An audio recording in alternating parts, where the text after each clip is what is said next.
You're watching the Sports and Political channel of LB.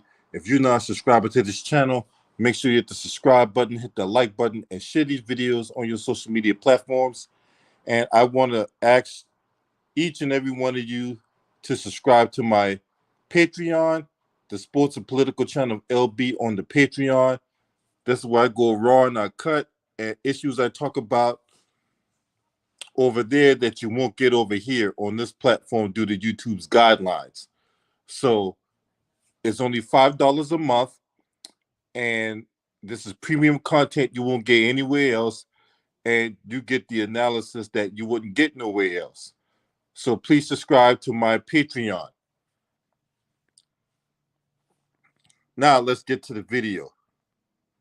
Stephen Jackson, former NBA player and self-proclaimed activist, has made some headway over some comments he made recently. And I'm going to play a clip, fair use, of the comments that he's made, and we're going to talk about it on the other side. I can't listen to a lot of this new shit, man. This is trash.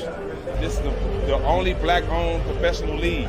We need to come out and support it. And I've been this guy since year one. He'll tell you, I just want to see him win. There's no reason for the NBA not to support this league. It's all the ex-NBA players. I'm gonna give you a perfect example. I'm the face of the biggest civil rights movement ever with the George Floyd. I'm an NBA champion, played in the NBA. The NBA didn't reach out to me for the Black Lives Matter, the movement for social justice, or for equality. But you have a player that's the face of the movement. Why you not reaching out? So they don't move. They don't move how we supposed to move. They move how they want to move. Really, Stephen Jackson? Really? You the face of the biggest civil rights movement ever. Really, Stephen Jackson? Who you telling that lie to? I may be poor, but I am somebody. I may be on welfare, but I am somebody. I may be in jail, but I am somebody. I may be uneducated, but I am somebody. I am black, beautiful, proud. I must be respected. I must be protected. I am somebody. Right on.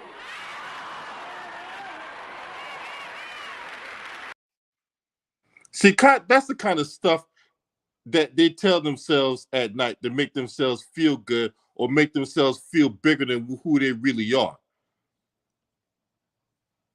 So you're the face of the biggest civil rights movement ever. Are you serious right now? So let me understand something, Stephen Jackson. You said that you're the face of the biggest civil rights movement with the George Floyd. But what laws have gotten passed since this movement took place? Because from what I've seen, from my vantage point, and anyone that's listening to this video now and can listen to this video later on, please correct me if I'm wrong. All we saw was nothing more than a group of shysters with the Black Lives Matter movement stealing money from people and at Patrisse Cullors, and we saw the Democrats do absolutely nothing with that movement. Nothing. No laws got passed. We saw Derek Chauvin get put in prison, but no laws got passed. No hate crime bill for black people. No police accountability commission. What happened to the George Floyd Policing Act?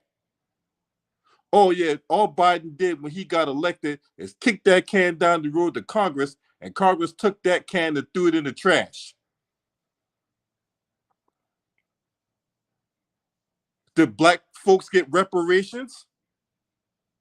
Did black folks get a crime bill? Did we get qualified immunity to end? What do we get, Stephen Jackson? What do we get?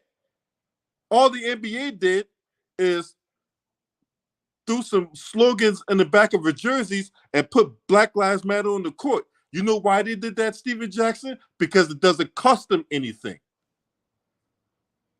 What do we always say all the time about these white supremacists?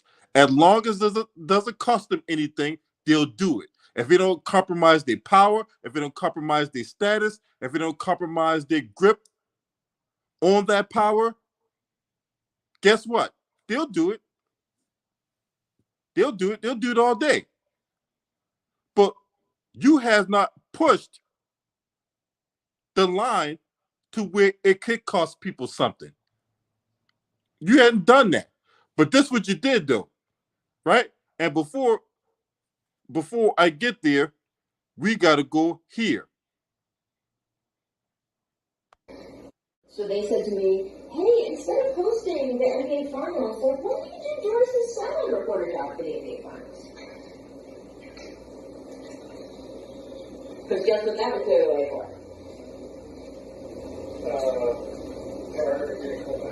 For Maria to do the hosting for it. Yeah. So, I have declined.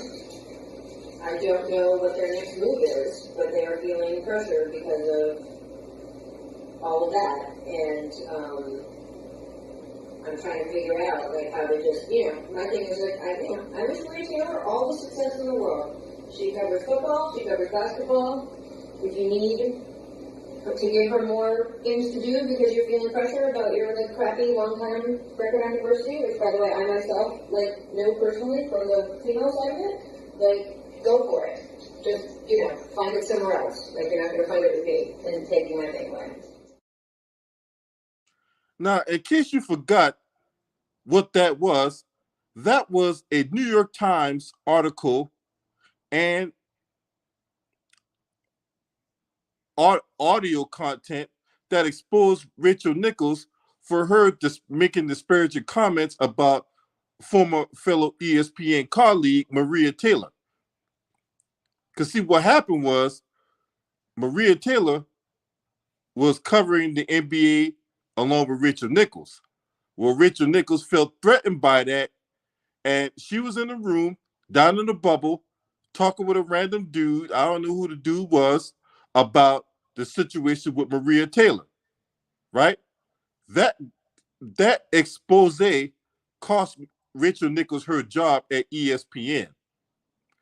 Subsequently, Maria Taylor ended up leaving ESPN and ended up taking more prominent roles at NBC. And congratulations are in order to Maria Taylor as she revealed that she is pregnant. So congratulations to Maria Taylor. But now, people were outraged by that. People were seriously outraged by those disparaging comments that Rachel Nichols made. Now, who was there to put on this Scooby-Doo or Scrappy-Doo cape to come in and save the day? Who put on their cape for Rachel Nichols? None other than Steven Jackson. Because see, as he was labeling himself the biggest face of, or the face of the biggest civil rights movement in history, right? He took his time to defend Rachel Nichols for those disparaging comments that she made about Maria Taylor.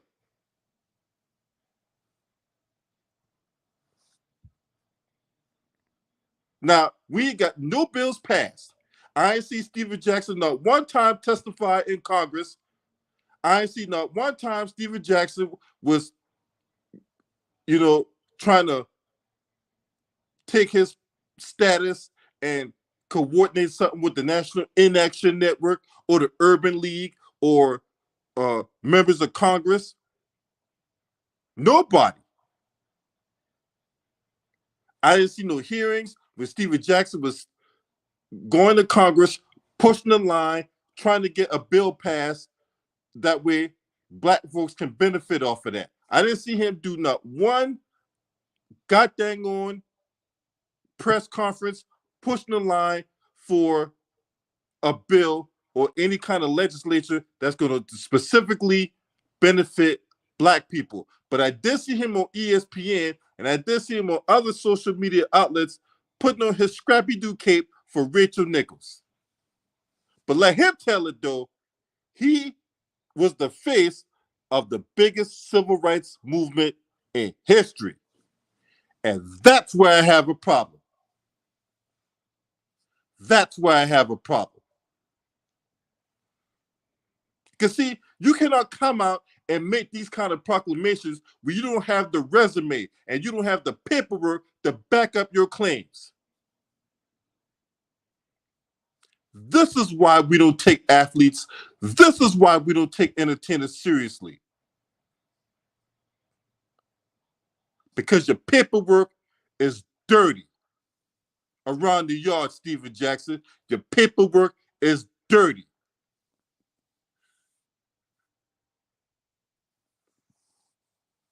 That's all I got to say about that. You guys let me know what y'all think in the comment section about that. Right? Oh, yeah, I totally forgot about that. Not only he defended her, they took her to Showtime right with them. Him and Matt Barnes.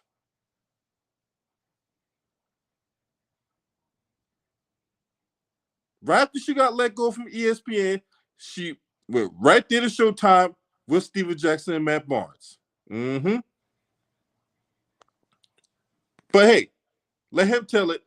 He's the face that runs the place for civil rights. Now, if you're not a subscriber to this channel, make sure you hit the subscribe button, hit that like button, and share these videos on your social media platform. Last but definitely not least, shouts out to the Mighty Lions Den basketball community. This your man. Scream at me. Hurt!